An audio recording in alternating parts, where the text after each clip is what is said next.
ce sac, vous aurez besoin de cet accessoire qui est clip, donc vintage. Vous avez besoin d'un ciseau, des marqueurs. Donc j'ai choisi un crochet 4. Vous choisissez la corde que vous voulez.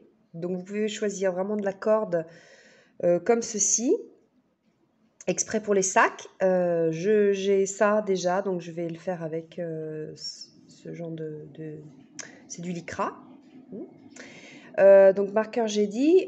Et puis après, quand vous avez fini le sac, pour le coudre à ça, on va utiliser du fil transparent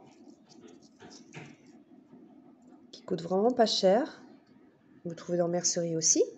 Et l'aiguille, mètre évidemment, et puis c'est tout. Donc on va commencer par, il faut quand même la largeur ici. Donc on va faire une base. On va faire une base carrée, toute simple, en maille serrée. Là, pas trop grand. Il faut vraiment que ce soit de cette largeur-là, puisqu'après, on va les coudre. On va coudre ensemble. Oui, celui-ci, c'est celui que j'ai fait. Bon, j'ai pas doublé, mais j'ai fait exactement de la largeur de cet accessoire-là, clip.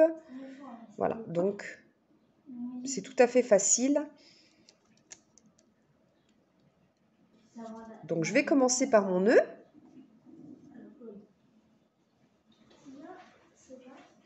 Et je vais faire une maille chaînette.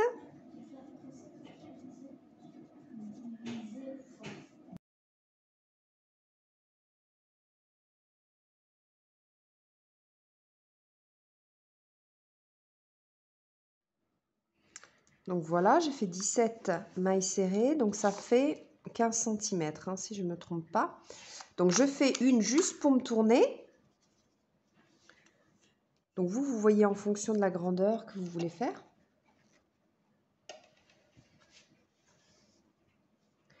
Donc ici c'est pour me tourner, donc je ne vais pas dans cette maille-ci, je vais dans la prochaine. Et je fais une maille serrée. Donc je vais tout faire en maille serrée pour pas... parce que le rendu est très bien et c'est très simple. J'ai pris un crochet assez petit par rapport au fil parce que je veux que ce soit très, très rigide. Voilà. Et donc, vous faites des mailles serrées dans chaque maille ici de la chaînette. On va tout faire en maille serrée, hein. Je vous conseille, si vous voulez, de mettre des marqueurs dans la première et de chaque extrémité. Comme ça, vous ne vous trompez pas et vous ne loupez pas et vous aurez un travail droit. Donc ça, c'est la base, hein. Donc ça va être la base du sac.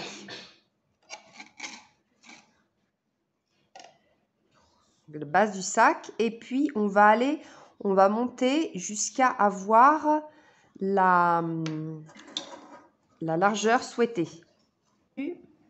Donc, là, j'ai fini mon rang. Donc, ce que je vais faire, c'est que cette petite que là, ici, de ma maille chaînette, je vais la cacher direct. Donc, je la ramène ici pour la cacher dans ce troisième rang. Je la ramène ici.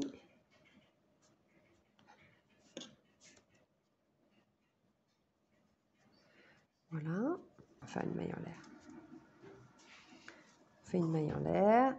On rentre ici dans la première maille. Donc ça, c'est la première maille. Donc, ce que je vais faire, c'est que je vais dans la deuxième. Et là, je vais mettre un marqueur.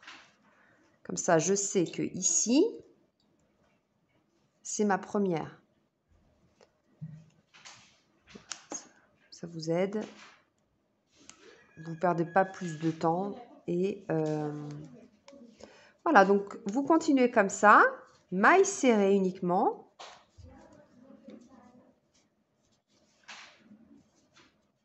Voilà, vous tirez dessus.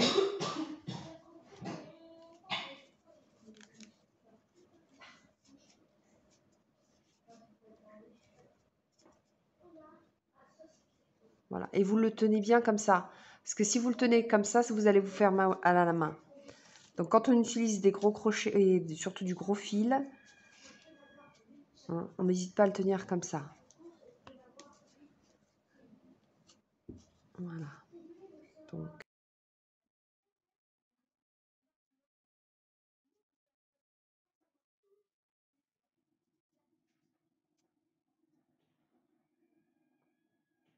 voilà. Donc, je vais continuer comme ça. Voilà, donc ça, c'est la base. Je vais la faire comme ça parce qu'après, quand on va crocheter, ça va monter et ça va faire quand même assez large. Vous allez voir, ça va faire quand même assez large pour... parce que ça, c'est petit quand même, hein. Donc, je ne veux pas le faire la base trop grande parce qu'après, ça va me faire un sac un peu trop grand et j'arriverai pas à le coudre sur ce support. Voilà. Alors là, voilà, donc on a fini la base. Bon, ça, je vais le couper, évidemment, c'est ce qui... Je vais quand même mettre un marqueur ici parce que il faut que je me rappelle où je vais, parce que moi, je vais crocheter comme ça en suivant ce rectangle sans m'arrêter. Donc après, je dois vraiment me rappeler où est-ce que j'ai commencé pour que ça finisse bien, bien le travail. Donc ici, j'ai fait ma maille en l'air. Donc je fais une maille en l'air comme ça. Et ce que je vais faire, c'est que je vais faire tout le tour. Donc ici, je fais une maille serrée. Ici, je fais une maille serrée.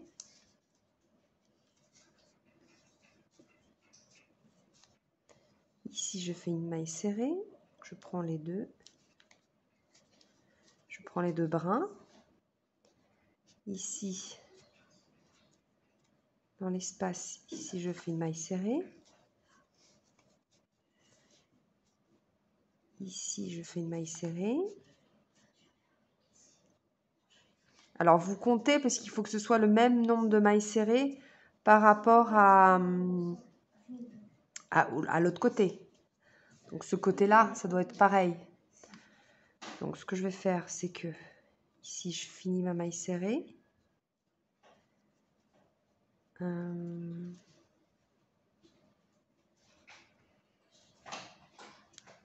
C'est dans la maille en l'air de...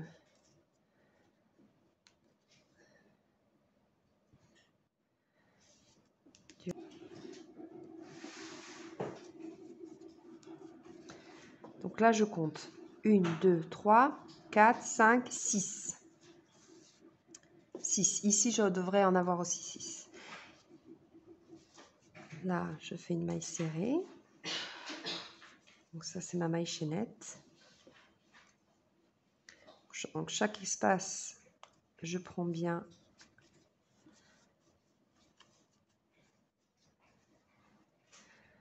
là, je suis à 3, 4, 5,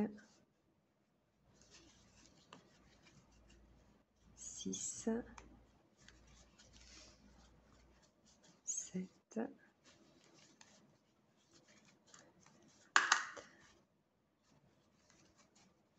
Et vous allez voir que quand on crochette comme ça va monter le travail. Donc, ça va se tourner comme ça. Donc, vous pouvez faire dans ce sens-là ou dans ce sens-là, hein, comme un panier en fait. Ça va se lever comme ça et on crochette et ça se lèvera. Voilà, donc vous continuez comme ça tout autour, sans s'arrêter.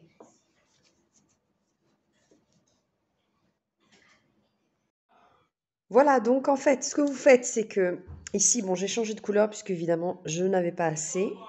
Mais ce que vous faites, c'est que après, vous vérifiez si vous avez besoin de faire des diminutions ou pas. Parce que ce qu'on va faire quand on a la hauteur souhaitée, c'est que vous prenez du fil transparent, comme ceci, et une aiguille. Alors, vous vérifiez que l'aiguille passe bien dans ces petits trous-là. Voilà. Donc, je vous rappelle, pour faire une diminution, quand vous faites des mailles serrées, tout simplement, vous allez prendre votre fil comme ceci, mais au lieu de fermer, vous laissez ouvert comme ceci. Vous allez dans l'autre maille et par contre, ici, vous fermez tout. Comme ceci, ça vous fait qu'une maille ici. Donc, 2 en une. Aussi, une autre chose, quand vous fermez, quand vous finissez bien sur le côté. Comme ça, que ce soit le même nombre de mailles. Voilà. Voilà, donc j'ai fait de chaque côté une diminution. Maintenant, ce que je vais faire, c'est que je vais mettre de chaque côté, je vais compter les mailles pour que ça fasse exactement le même nombre de mailles de chaque côté.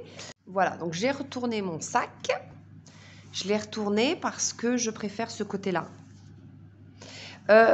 J'ai compté 20 mailles et 20. Alors, excusez-moi, je ne sais pas si vous voyez. Voilà. Donc, pour être sûr, j'ai mis des marqueurs. Donc là, j'ai 20 mailles de chaque côté. Voilà, bon, je l'ai aplati.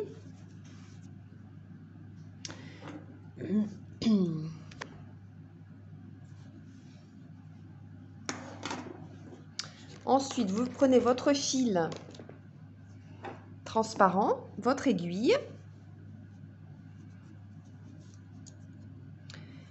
Et on va, ici c'est ma 20. Voilà, j'ai mis des épingles à nourrice pour que ça tienne et que ça m'aide. Donc ce qu'on fait en général, c'est 2 tours. Vous voyez, parce que quand même, il faut que ce soit quand même résistant. De toute façon, on peut toujours en ajouter. Voilà, donc vous faites bien attention que l'aiguille passe bien dans ce petit trou-là. Donc, on peut commencer ici dans un des côtés. Vous mettez bien au centre. Alors, ce que je vais faire, c'est que je vais commencer par faire un petit nœud pour bloquer.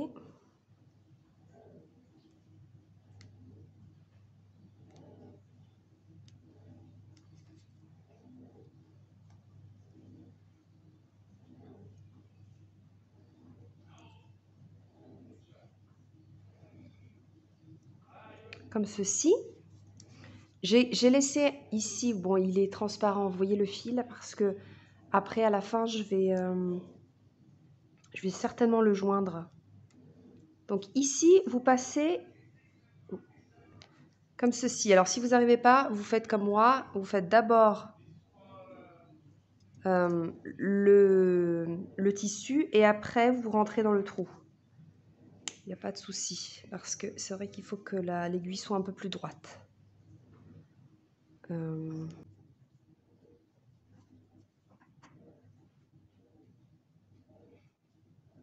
Enfin, je fais un premier tour assez rapide pour déjà les fixer. Et après, vous faites un deuxième tour, beaucoup plus serré, pour que ça soit bien, pour que ce soit vraiment...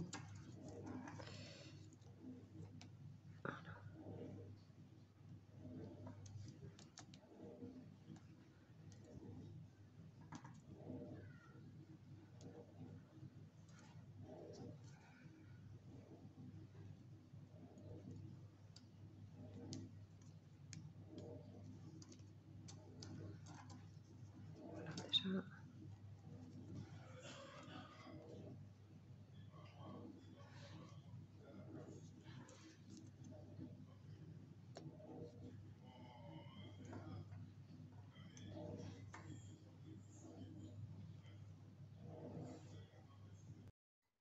Alors, on a fini le sac et ce que je vais faire, c'est que il nous manque juste l'anse. Donc, pour ce sac-là, j'ai juste mis cette chaînette-là. Donc, vous voyez, vous avez des espaces exprès. Donc, je fais comme ça. Et par contre, pour celui-ci, donc je n'ai pas assez de chaînette. Je vais faire moitié chaînette, moitié crochet. Donc, j'ai déjà attaché ici la chaînette. Donc, vous pouvez prendre n'importe quelle chaînette résistante. Vous tirez dessus, voilà. L'important, c'est que vous tirez dessus, que ça ne se casse pas. Et puis, vous trouvez ça dans les bricots, dans les merceries, vraiment, au mètre. Sinon, si vous pouvez le faire aussi tout en crochet, comme ceci, que vous trouvez, bon, ça, c'est dans les magasins chinois. Donc, il y a plusieurs tailles. Voilà, vous pouvez vous munir de ces petites choses-là. Je vais passer ici, dans la dernière maille, toujours le cordon. Bon, vous choisissez le cordon que vous voulez par rapport à votre goût et au sac. Je prends le même crochet que tout à l'heure.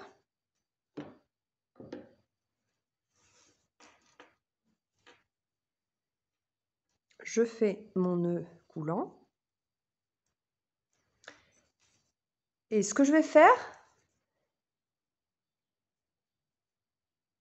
je vais crocheter autour de celui-là pour que ça tienne bien.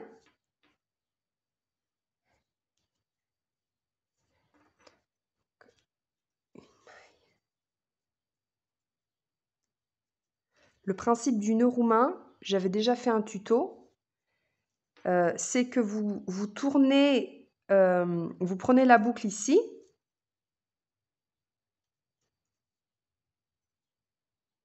je prenne quand même le bon fil, voilà, et vous faites une maille serrée, vous tournez. Alors le principe, c'est vous prenez sur les côtés, vous ramenez et vous faites votre nœud, votre maille serrée. Vous tournez, vous prenez les deux brins, vous ramenez, maille serrée. Vous tournez,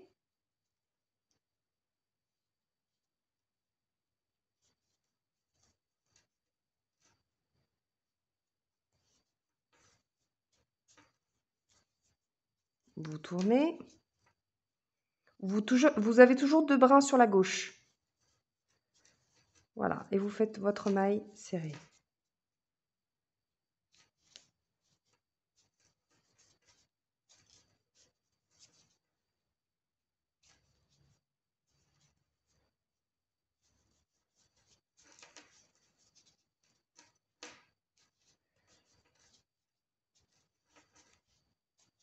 Alors, c'est un exemple de anse, mais vous pouvez totalement de bandoulière, mais vous pouvez vraiment faire quelque chose de droit, de plat, disons, parce que si vous préférez le plat. Donc, voilà, ça c'est le point, la corde roumaine. Donc, vous tournez et vous trouvez toujours vos deux boucles. Vous tournez, vous trouvez toujours vos deux boucles, ainsi de suite. Donc, voilà, à la fin, j'ai mis le petit mousqueton tout simplement. Hein, vous l'ouvrez avec une pince, vous fermez bien. Voilà, on fait des essais que ça soit solide. De l'autre côté, j'ai crocheté en laissant quelque chose de très long qu'après on prendra une aiguille à laine et on va faire beaucoup de tours. Voilà, pour bien fermer, que ce soit bien solide. Ici, j'ai terminé donc ma bandoulière, mon point, ma corde roumaine. Donc, j'ai fait deux mailles en l'air juste pour que ça fasse un petit peu plus fin ici.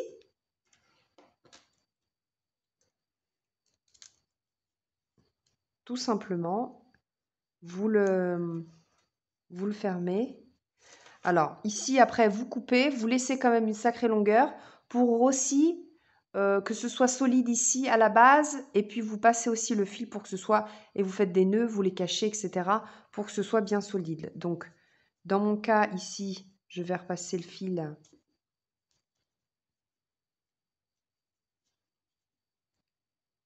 Voyez, comme ceci. Donc, vous pouvez le faire autant de fois que vous voulez. C'est une question après d'être sûr que ce soit solide et de cacher le fil. Donc moi, ce que je vais faire, c'est que je coupe ici.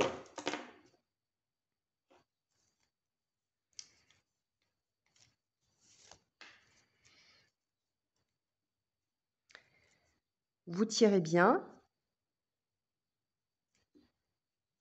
Et évidemment, je n'ai pas... Alors, vous écartez comme ceci. Vous faites passer votre aiguille. Et là, vraiment, vous tirez bien. Donc là, le nœud, vous le tirez bien, vous le rentrez bien. Vous le refaites passer, vous tirez bien.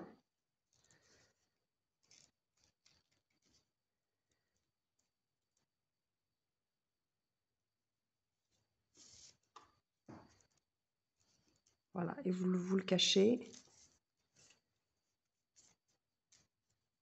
Si vous n'avez pas d'aiguille à laine, ce n'est pas grave. Vous prenez un petit crochet un petit peu plus fin et vous rentrez, vous sortez, vous rentrez, vous tirez bien. Que l'important, voilà, ce soit... Donc, moi, ce que je vais faire, c'est que je vais le passer plusieurs fois.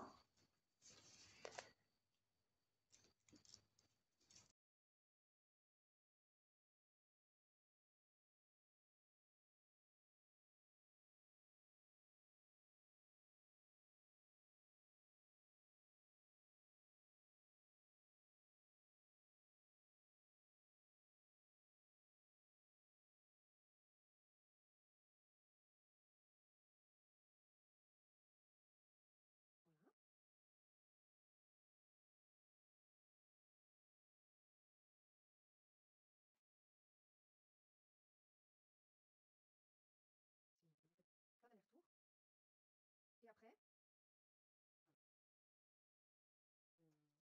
peu, donc je tire dessus.